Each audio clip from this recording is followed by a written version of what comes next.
जैसे कि पुरानी वीडियो में मैंने आप लोगों को बताया है कि किस तरीके से हम लोगों को चैलेंजेस को फेस करना है। उसके बाद अगर उसके लिए एग्री कर जाते हैं तो बिल्डिंग कंस्ट्रक्शन के बारे में विचार करना है, अच्छी बिल्डिंग बनानी है, अच्छी नस्ल का पशु लेकर के आना है। इसके बाद आपको सबसे पहला, जैसे ही पशु आपके फार्म में आएगा तो उससे पहले आपको तैयारी करनी है कि अगर ये बीमार पड़ेगा तो हम लोग उसके लिए क्या क्या सुविधाएं अपने फार्म के अंदर पहले से रखें, क्योंकि ये एक एनिमल नहीं होगा, फार्म के अंदर 100 एनिमल भी हो सकते हैं, छोटा भी होगा, बड़ा एनिमल भी होगा।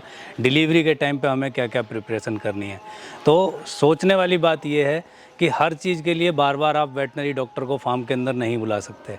तो इसलिए आपको कुछ बीमारियां फार्म के अंदर ऐसी होती हैं जो कि कॉमन डिजीज़ के नाम से हम लोग साधारणतः बीमारियां बोलते हैं। तो उसमें बहुत ज़्यादा दिमाग एक्स्ट्रा लगाने की आवश्यकता नहीं है। कॉमन डिजीज़ में कफ होता है, आसानी से आइडेंटिफाई कर सकते हैं। फीवर होगा, निमोनिया हो सकता है, लूज मोशन होता है, डायरिया होता है, इसी तरीके से स्किन डिजीज़ हो जाती हैं। तो इन चीज़ों को आप आसानी से हैंडल कर सकते हो।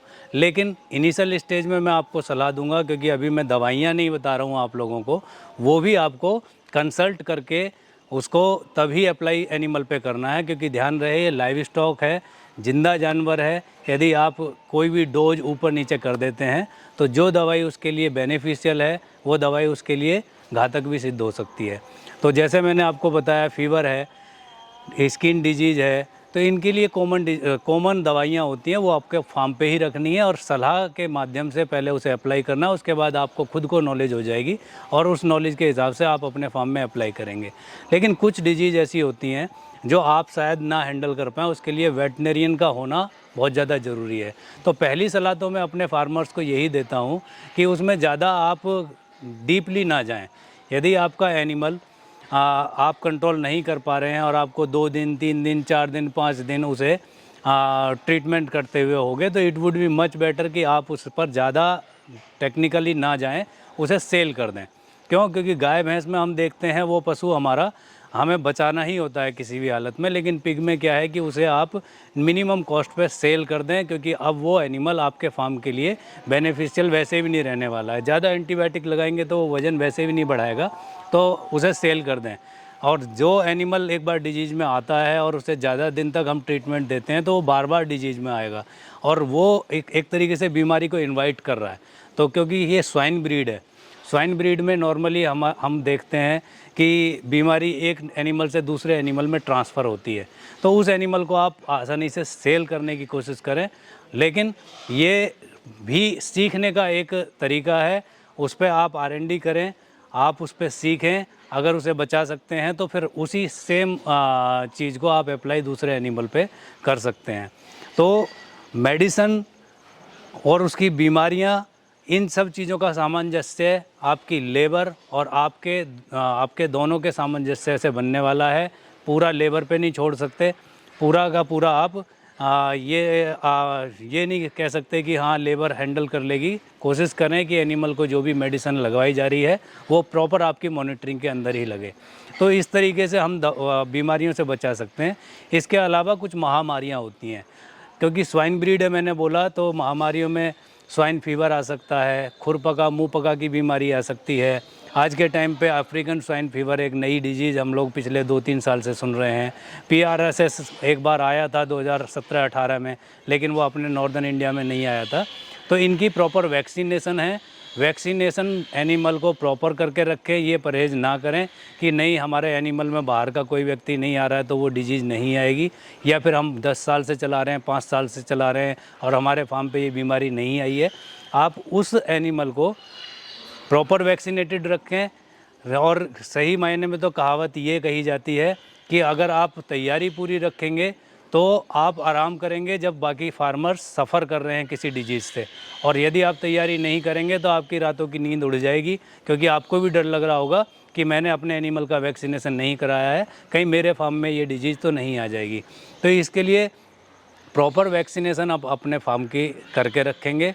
टाइम टू टाइम वैक्सीनेशन होती है और उससे फिर आप अपने एनिमल को सेफ़ कंडीशन में रखेंगे। कुछ वैक्सीनेशन ऐसी होती हैं जो पैसे से खरीदी जाएंगी, कुछ गवर्नमेंट की तरफ से, जैसे खुरपका मुँह पका की बीमारी होती है, उस बीमारी की वैक्सीनेशन यदि आप गवर्नमेंट वेटनरी हॉस्पिटल से कनेक्ट होकर के रखते हैं, वेटनरियन से कनेक्ट होकर के रखते हैं, तो वो आपके फ्री ऑफ कॉस्ट भी मेडिसिन मतलब वैक्सीनेशन मिल सकती है। लास्ट फाइनेंशियल ईयर की बात करूं तो स्वाइन फीवर की वैक्सीनेशन भी गवर्नमेंट ने आपको free of cost he available कराई थी, और ऐसा नहीं है कि आगे भी नहीं मिलेगी। यदि आप वेटनरियंस के जो गवर्नमेंट सरकारी अस्पताल हैं, पशु विभाग हैं, उनके संपर्क में रहते हैं, तो आपको आपके फार्म के लिए वो मेडिसिन्स भी फ्री ऑफ कॉस्ट अवेलेबल कराई जाएंगी। तो इस तरीके से आप अपने फार्म को अच्छे तरीके से रखें, टाइम टू टाइम उसकी क्लीनिंग के लिए पूरा प्रॉपर रखें, चूना लगा करके रखें, पोटेशियम परमैंगनेट का स्प्रे कराएं।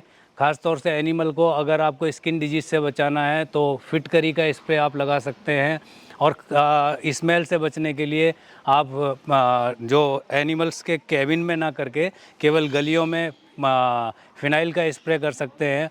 और बदबू से बचने के लिए और इस तरीके की डिजीज़ से बचने के लिए आपको स्प्रे का यूज ज़रूर करना है। बाहर का कोई भी आदमी डायरेक्ट आपके फार्म के अंदर एंटर ना करे।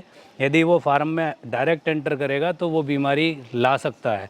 नॉर्मली हम लोग फार्म को रिटेल के तरीके से देख लेते हैं, एक बच्चा ख़रीदने आया तो एक बच्चा दे रहे हैं, दो बच्चा ख़रीदने आया तो दो बच्चे दे रहे हैं। नहीं, कोशिश करें बैच वाइज अपना एनिमल सेल करें, जिससे कि बीमारी आपके फार्म के अंदर ना आए। क्यों? क्योंकि आपके फार्म के अंदर एक बड़ा अमाउंट का एनिमल रखा हुआ है, और 10,000 20,000 की सेल के लिए आप उस सबको खतरे में ना डालें। किसी भी प्रकार से इस तरीके की सेल से हमेशा बचने की कोशिश करें, क्योंकि ये फार्म है और फार्म को फार्म के तरीके से ही चलाना पड़ेगा। विदाउट मैनेजमेंट अगर आप इस काम को करते हैं तो कहीं ना कहीं घाटा होगा।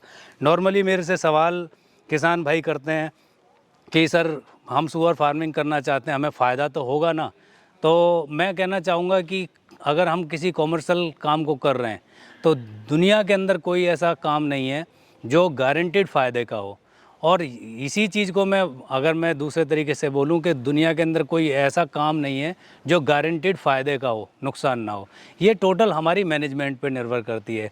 Rudra agro live stock private limited 2009 से काम कर रहा है, और हम लोगों का काम करने का तरीका यही रहा है अपने फार्मर्स के लिए कि जो भी प्रैक्टिकल चीज़ें हैं, जो भी मार्केट के अंदर सच है, वो आप लोगों तक हम लोग पहुंचाते रहे हैं ट्रेनिंग के माध्यम से, या फिर ये कहिए कि फ़िज़िकल आपके पास विजिट करके, या फिर ये कहिए कि फ़ोन पे आप लोगों से संपर्क करके अप टू डेट आप लोगों को रखना हमारा काम है। ये हमारी जिम्मेदारी आप लोगों के लिए बनती है। इसलिए ट्रेनिंग और लर्निंग इन दोनों को अपना हथियार बनाएं। जहां आपको सीखने का मौका मिले बेधड़क वहां पर आप सीखें। मैक्सिमम समय सीखने पे खर्च करें, जिससे कि एक समय ऐसा आए कि आप को सीखने की कम ज़रूरत पड़े, अप्लाई करने मतलब किसी से पूछना ना पड़े, और आप अपने फार्म को सुचारू रूप से चला सकें। रुद्रा एग्रो लाइव स्टॉक ने काफ़ी लोगों को पिछले 2012 से हम लोग ट्रेनिंग दे रहे हैं। काफ़ी ऐसे फार्मर्स को ट्रेनिंग दी है कि जो आज भी अपने फार्म पे ट्रेनिंग देते हैं फार्मर्स को, और अच्छे तरीके से वो अपना फार्म चला रहे हैं।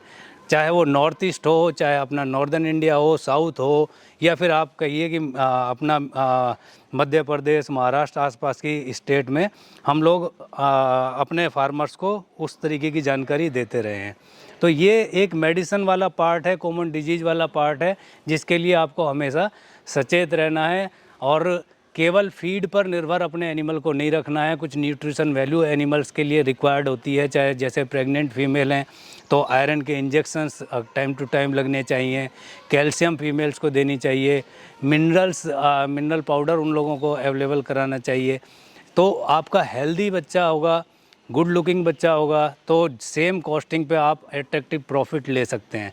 और अगर आप बिल्कुल पुराने ढर्रे से आप चलाना चाहते हैं तो गलतफहमी कतई अभी दिमाग से निकाल दें, फिर फार्म आपका सस्टेन नहीं करने वाला है, आपको कभी ना कभी नुकसान का सामना करना पड़ेगा।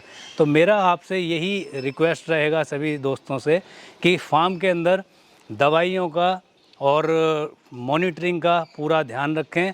अगर एनिमल आपका फीड नहीं खा रहा है, तुरंत उसे आप मॉनिटर करें कि क्या डिजीज़ के अंदर आ गया है, क्योंकि जब फीड डालते हैं एनिमल अगर सारा भाग करके फीड पे आ रहा है तो कई बार चांसेस ये होते हैं कि वो डिजीज़ में नहीं है। अगर कोई भी एनिमल लेट आ रहा है या बैठा है तो वो डिजीज़ में है। तो ये थोड़ा सा आइडेंटिफाई करने की तरीके होते हैं अपने फार्म के अंदर, जो हम लोग आपको ट्रेनिंग में प्रैक्टिकल तौर पे भी दिखाएंगे। ये हमारा अभी फ़िलहाल आपके लिए यही सुझाव है कि दवाइयों का और इन चीज़ों का पूरा ध्यान अपने फार्म के अंदर आप रखें। धन्यवाद।